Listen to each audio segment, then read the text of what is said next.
Yes, ku Projan Media gwe najyo sinzira okubanga essaawa zino wanyiga akadde era nga notification ogifunye nga tutaddeyo update tugamba bugambi ekyo kyokola okolera ddala omulimu ogw'amaanyi era tugamba nti subscribinga onyige n'akakadde osobole okubanga gw'atannaba ofuna update zonna eziba zigenda maaso mu ggwanga. Abantu baffe ab'enjawulo tulina abantu bangi wali mu ggwanga ly'Abawalabu mu UAE, tulina abantu bangi wano mu Europe, tulina abantu bangi abali e Uganda, tulina abantu bangi East Africa, West Africa. So tubebaza yonna gye musinzira okubanga ku mukutu kwe muli. Naye nga essaawa zino amawulire genkuleetedde amawulire ffenna tumanyi nti waliwo embeera eyagwa mu ggwanga Uganda emabegakaawo, era ng'embeera eno si ndala okuggyako embeera y'okuba nti omukulembeze ow'eggwanga Uganda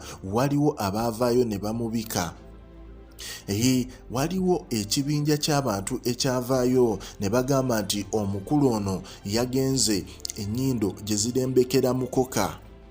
Naye ate ebintu bino yavaayo n'abyesamba olw'ensonga nti mu biseera mwe baamubikira omukulu Yoweri Tibuhaburwa Museveni ate yalina projects ez'enjawulo ze yali avuddeyo ng'akwasaganya, olw'ensonga nti yayita ku Bombo Road ng'agenda sayidi ze Matuga ng'alina project gye yali aggulawo n'omu ku bannakenya ku bakungu abava mu Kenya. Era omukulu oyo yavuddeyo ne ku TV n'ateekawo embeera n'agamba nti abantu abavaayo ne bambika mu banoonyeze eddala basobole okuba nga bakwatibwako. Era nga n'olunaku olwaleero abantu bangi abaabika omukulu General Yoweri Tibuhaburwa Museveni, naye ng'ate otunuulira sources ez'amawulire gano agaali gamubika, amawulire gano gasimbukira ddala okuva mu ggwanga ery'e Kenya.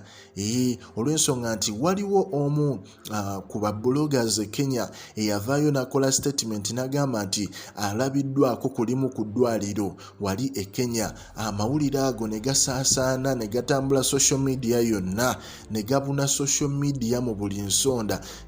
Era twalabyeko twayiseeko ku YouTube channel ez'enjawulo, twalabye mu YouTube channel eziri side zeri e Burundi, YouTube channel eziri e Zambia, ng'abantu bangi babadde aba YouTubers abangi babadde babika omukulu General Yoweri Tibuhaburwa Museveni ng'ate omusajja mulamu. Owulira. Era olunaku yesterday batwano omukulu yavuddeyo n'ateekawo embeera n'alagira ab'ebyokwerinda n'abagamba munoonye abantu abambika. Era kati nga ffe bannamawulire abanoonyereza ne tugamba nti naye ate omukulu sources zino ezaabika General Yoweri Tibuhaburwa Museveni banaazituukako batya, olw'ensonga nti amawulire gatandikira Kenya. Era Museveni yavaayo n'agamba nti bonna abamubise nga bali mu Uganda ajja bakwata, naye ate abamubise nga bali mu Europe oba mu nsi ki n'abagamba nti bagende mu Geyeena. Naye amakya ga leero amawulire ge twakafuna agaakagwawo. Waliwo omu ku babadde babika President Yoweri Tibuhaburwa Museveni akwatiddwa, omu ku babadde bamubika, era nga okusinziira ku akola nga DPC w'Eruweero Patrick Maikula akwatiddwa ye Ssekyondwa Patrick, abamu gwe bayita Jamiru. Owulira, ow'emyaka 25 ng'ono mutuuze ku kyalo Kamira mu district y'e Luweero.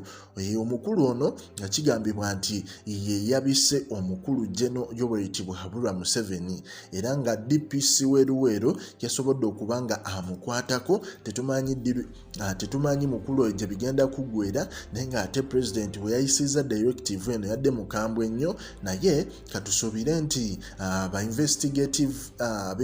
investigator ab'enjawulo bajja vaayo batunule mu nsonga eno, kubanga amawulire nga bwe tumanyi social media, amawulire gaafubutuka w'otunuulira sources ng'ogoberedde yonna gye byava, olayira ddala nga gaasibuka sayidi z'eri e Kenya, naye wano e Uganda gagenda otuuka ng'Abannakenya bagataddeyo dda, ovuite ebintu bino tebyali bituufu. Naye nga ku Projan Media omukulu oyo bambi akwatiddwa, amanyiddwa nga Patrick Maikula. Akwatiddwa oye DPC eyakutte omukulu amanyiddwa nga Ssekyondwa Patrick. abantu abamu gwe bazenga bayita Jamiru wali eruweero. So ng'omukulu oyo alina emyaka 25 basobola okubanga bamukwata.